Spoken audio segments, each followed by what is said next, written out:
آہستگی سے کہتا ہے بس چل ہی رہا ہے. تو وہ زمانہ تھا کہ جب لوگوں کے پاس کچھ تھا نہیں تو لمبا ہاتھ کر کے کہتے تشکر کا لہجہ کتنا دل آویز تھا، اللہ کا شکر ہے. اور آج کہتے بس گزر ہو ہی رہی ہے، بس چل ہی رہا ہے. تو ناشکری بڑھتی چلی جا رہی، اتنا کچھ ہونے کے باوجود جو ہے وہ ان کا بھی چل ہی رہا ہے.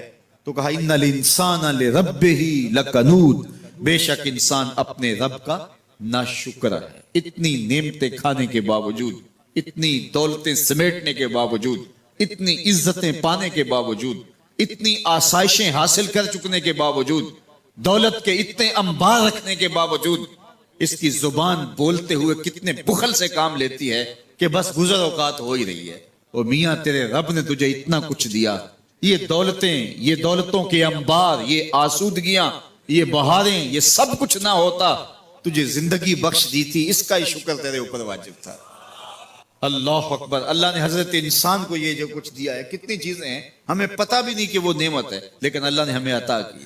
دنیا کا ایک امیر ترین شخص تھا اناسس، تو اس کے یہ آنکھوں کے جو پپوٹے تھے یہ کام کرنا چھوڑ گئے. ہمیں کبھی اس کا احساس بھی نہیں ہوا کہ یہ کوئی نعمت ہے. آٹومیٹک سسٹم میرے رب نے لگایا ہے، ادھر تنکا اڑا ادھر آنکھ بند ہو. لیکن اس کو مسئلہ کیا ہوا کہ یہ پٹھے اس کے ختم ہو گئے اور وہ اپنی مرضی سے آنکھیں نہیں بند کر سکتا تھا. ڈاکٹر سلوشن ٹیپ لگا کے آنکھیں کھول دیتا اور جب اس نے سونا ہوتا تو وہ بند کر دے. دنیا کے امیر ترین لوگوں میں سے ایک نام تھا. تو کسی نے اس سے پوچھا کہ تیری زندگی کی سب سے بڑی خواہش؟ اس نے کاش اپنی آنکھیں اپنی مرضی سے کھول سکوں. کاش کے لیے تجھے کوئی قیمت لگانی پڑے تو کتنے پیسے لگا سکتا ہے؟ کاش ساری دولت لگ جائے، کاش میں اپنی آنکھیں اپنی مرضی سے کھول سکوں. مجھے یہ بتائیے کہ حضرت انسان کو کیا کچھ نہیں اللہ نے دیا. یہ لعاب ہے نا، لعاب ہم روز تھوکتے ہیں، یہ مقدار سے کچھ کم ہو جائے تو بولنے میں دقت، نظام خراب. یہ جو لعاب ہمارے منہ میں آتا ہے جو ہم تھوک دیتے ہیں، یہ قدرتی گریس ہے جو بولنے میں مدد دیتی ہے، نظام انہضام کو ٹھیک رکھتی ہے. اور اگر یہ لعاب کم ہو جائے مقدار سے تو نظم خراب ہو جائے. اللہ اکبر. تو ہم نے کبھی سوچا کہ یہ بھی نعمتیں ہیں؟ باقی روشن آنکھیں، چمکتا چہرہ اور زور آور ہاتھ، چوڑی چھاتی، دھڑکتا دل، اور کہتے ہیں اس دماغ کا اگر کمپیوٹر تیار کیا جائے تو نیو یارک شہر سے بڑا ایک بکریاں چلانے والے شخص کے دماغ کا کمپیوٹر بنے. یہ حضرت انسان کو اللہ نے اتنا کچھ دیا ہے اور پھر اس کو نعمتیں دی، عزتیں دی، جائیدادیں، زمینیں، لمبی لمبی گاڑیاں، عالی نسب پلازے، کتنا کچھ دیا. پھر خوبصورت اولادیں دی، کیا تسکین قلب کے لیے رکھا اس نے.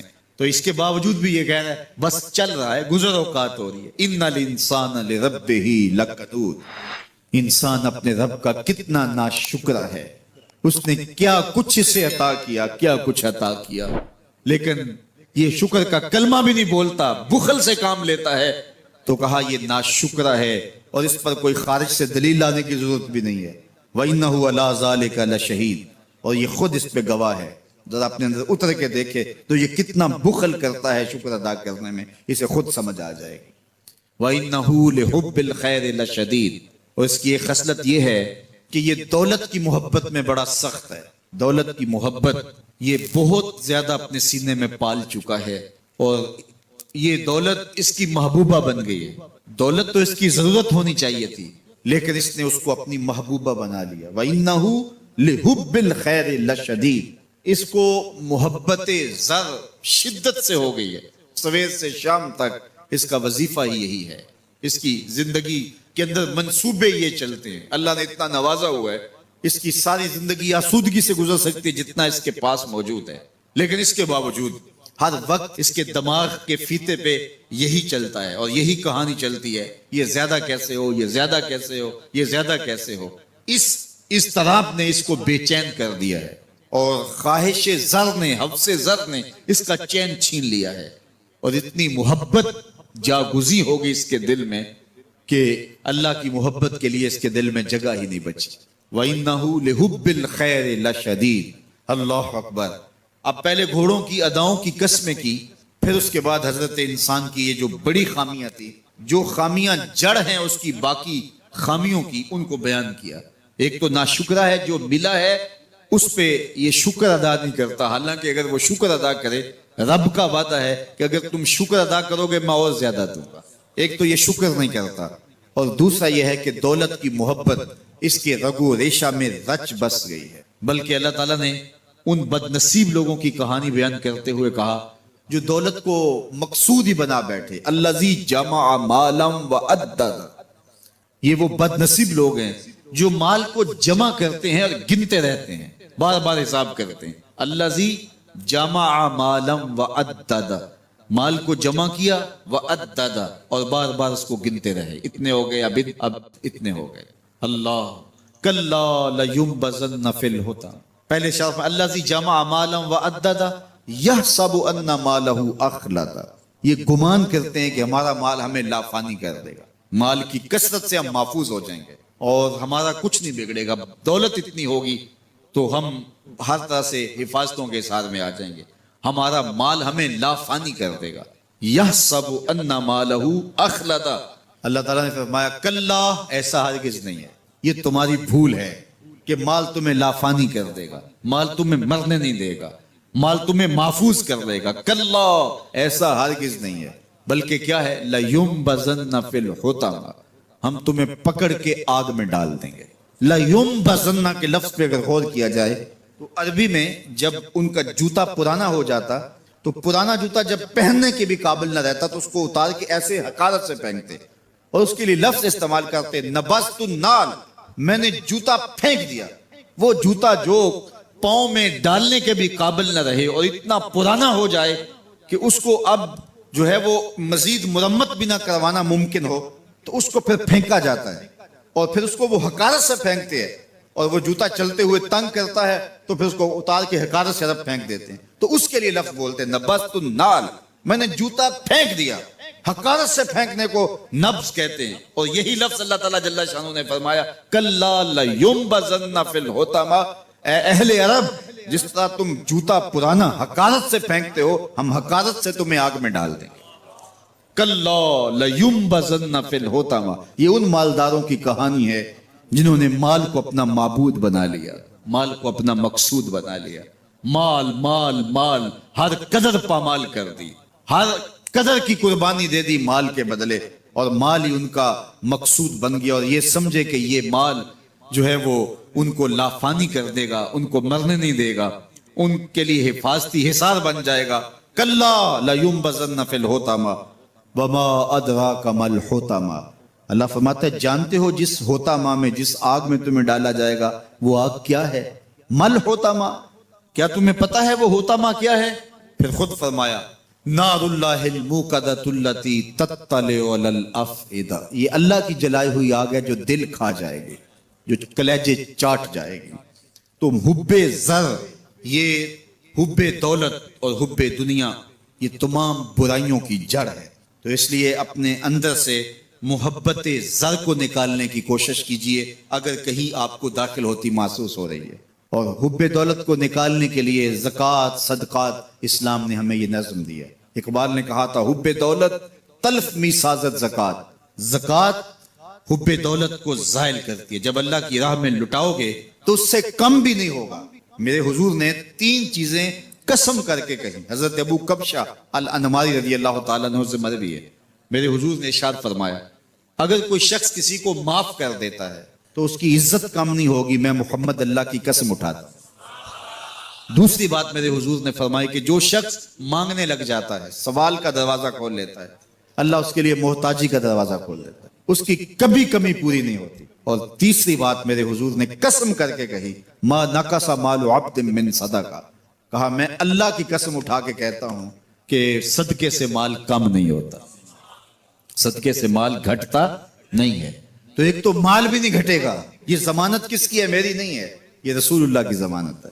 ایک تو مال بھی کم نہیں ہوگا، اور دوسرا یہ ہے کہ حب دولت ختم ہوگی۔ حب دولت تلف می سازت زکوٰۃ، یہ ماہ سیام آ رہا ہے تو زکوٰۃ سے حب دولت کو کم کیجئے، بلکہ صدقات دیجئے، نفلی صدقات کیجئے، غرباء کی مدد کیجئے، مساکین کی مدد کیجئے، اپنے غریب محتاج رشتہ داروں پہ غور کیجئے، ان کی مدد کیجئے، اپنی ہمسائیگی میں دیکھیے، پردے سے مدد کیجئے، ان کی عزت نفس بھی مجروح نہ ہو۔ یہ جو نمائش لگا کے 10 اخباروں میں چھپوا کے لوگوں کی مدد کرتے ہیں، اس سے گریز کیجئے۔